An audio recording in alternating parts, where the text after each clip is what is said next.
Assalamualaikum class, how are you all? Today is the third lecture of bio chapter number 6 जो कि है आपका enzyme. इसके बारे में आपने स्टार्ट में जो थी वो चंद करेक्टरिस्टिक स्टडी की थी previously.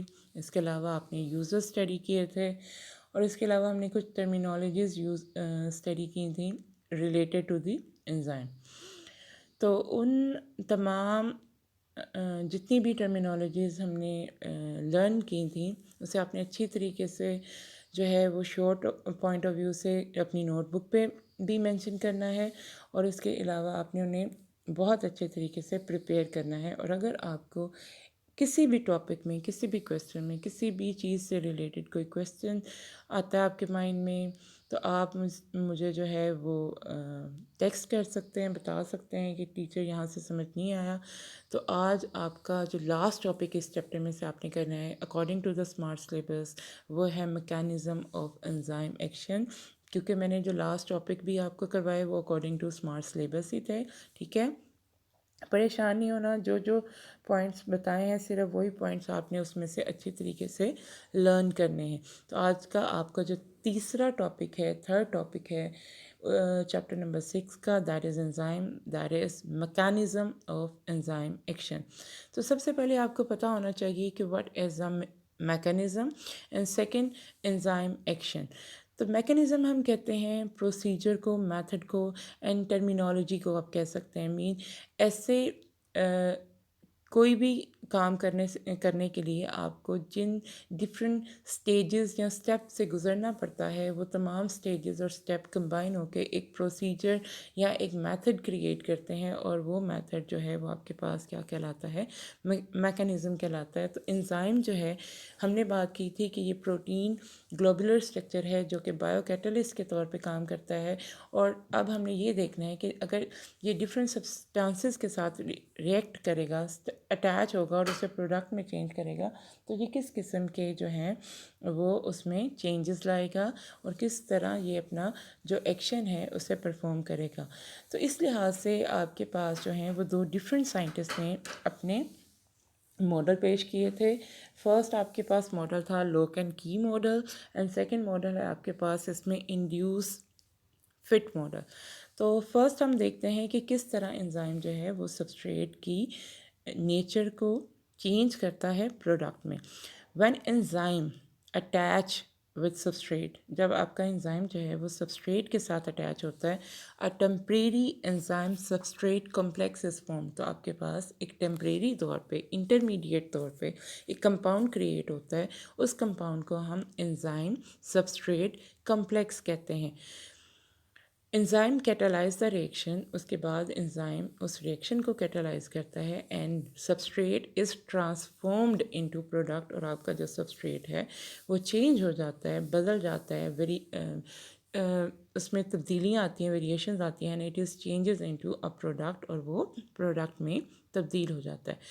After it the E S complex, E S complex यहाँ पे एंजाइम सबस्ट्रेट कम्प्लेक्स है, E for enzyme and S for substrate complex break. तो उसके बाद क्या होगा कि आपका जो इंटरमीडिएट कंपाउंड बना था that is enzyme substrate complex, वो टूट जाएगा और टूटने के बाद आपका एंजाइम सेपरेट हो जाएगा और आपका जो सबस्ट्रेट है वो कन्वर्ट हो जाएगा प्रोडक्ट में। और प्रोडक्ट को आप रिप्रेजेंट करें यहाँ पे इक्वेशन में पी से। अगर आप इक्वेशन को देखें तो ई for enzyme, it react with substrate S and it gives us an intermediate compound that is called enzyme substrate complex.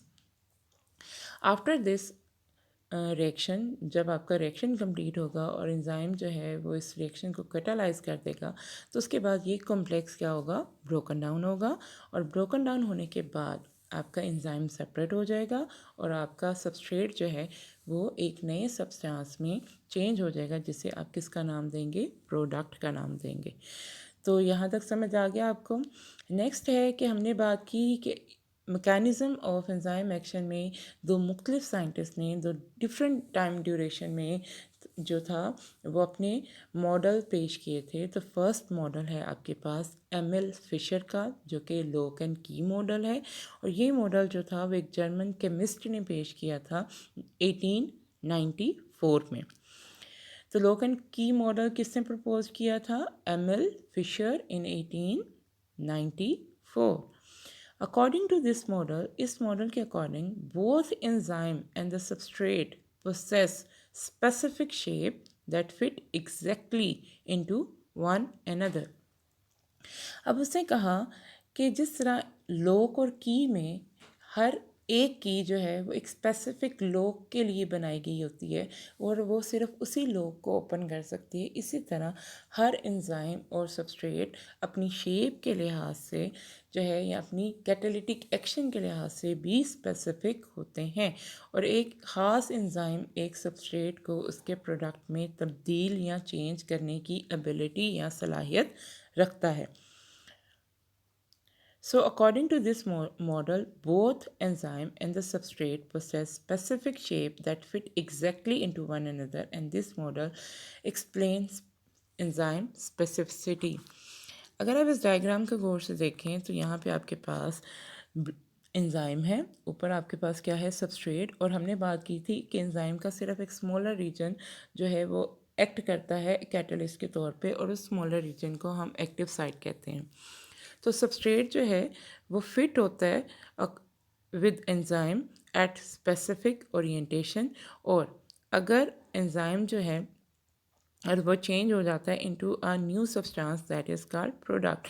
तो एंजाइम ने एक इंटरमीडिएट कंपाउंड बनाया that is called enzyme substrate complex, और उसके बाद एंजाइम सेपरेट हो गया और आपकी जो प्रोडक्ट थी वो किस में चेंज हो गई? आपका सबस्ट्रेट चेंज हो गया प्रोडक्ट में. नेक्स्ट मॉडल जो था वो पेश किया था एक अमेरिकन बायोलॉजिस्ट ने 1954 में, जिसे हम डैनियल कोशलैंड कहते हैं. इसने क्या किया था कि इसने लोक एंड की मॉडल को मॉडिफाई कर दिया, चेंज कर दिया, और इसने एक नया मॉडल इंट्रोड्यूस करवाया जिसे हम इंड्यूस्ड फिट मॉडल कहते हैं. अकॉर्डिंग टू दिस मॉडल, इस मॉडल के according active site is not a rigid structure. Active site जो है वो एक सख्त साइट या स्ट्रक्चर नहीं होता, rather it is modified into the required shape to perform its function. और अगर एंजाइम जो है इसके साथ सबस्ट्रेट अटैच हो तो ये अपने आप को सबस्ट्रेट के अकॉर्डिंग चेंज करने की सलाहियत रखती है. इस वजह से उसने कहा कि एक्टिव साइट जो है वो रिजिड स्ट्रक्चर नहीं है. जब सबस्ट्रेट के साथ अटैच होता है तो ये अपने आप को सबस्ट्रेट के अकॉर्डिंग मोल्ड या चेंज कर लेती है ताकि वो अपनी कैटालिटिक एक्शन को ईज़िली परफॉर्म कर सके. इसलिए दोनों मॉडल्स को अगर हम कंपेयर करें तो जो सेकेंड मॉडल है आपके पास इंड्यूस फिट मॉडल, ये मोर एक्सेप्टेबल मॉडल था देन लोक एंड की मॉडल, क्योंकि ये बहुत जो था वो इजीली एंजाइम की स्पेसिफिसिटी को भी जो है वो एक्सप्लेन करता है और प्रॉपर्ली जो है ये फंक्शन करने में हेल्प करता है. अगर आप डायग्राम को देखें तो आपके पास एंजाइम है, उसकी साथ आपके साथ क्या प्रेजेंट है? एक्टिव साइट एंजाइम के ऊपर जो कि कैटालिटिक रीजन है. नेक्स्ट ऊपर रेड में आपके पास सबस्ट्रेट है. जब एंजाइम सबस्ट्रेट के साथ अटैच होगा तो आपका इंटरमीडिएट कंपाउंड बनेगा जिसे आप एंजाइम सबस्ट्रेट कम्प्लेक्स कहते हैं, और ये फिर किस में चेंज हो जाएगा? शेप. तो अगर हम देखें तो एंजाइम ने अपने एक्टिव साइट को यहाँ पे क्या किया? मोल्ड किया, चेंज किया, और वो फिट हुआ सबस्ट्रेट में. तो इसका मतलब है कि जो एक्टिव रीजन होता है जिसे आप कैटालिटिक रीजन कहते हैं वो रिजिड स्ट्रक्चर नहीं होता. इसे आप according to the shape of the substrate change कर सकते हैं. तो ये था आज का लेक्चर और मुझे उम्मीद है कि आपको इसकी जो है वो प्रॉपर समझ आई होगी. ये 3 लेक्चर्स जो हैं वो आपने इस चैप्टर में से तैयार करने हैं, और एक्सरसाइज को आप अकॉर्डिंग टू स्मार्ट सिलेबस करेंगे. उसमें से शॉर्ट क्वेश्चन आंसर आप सिर्फ नोटबुक पे जो हैं वो रिटन फॉर्म में लिखेंगे. बहुत शुक्रिया. अल्लाह हाफ़िज़.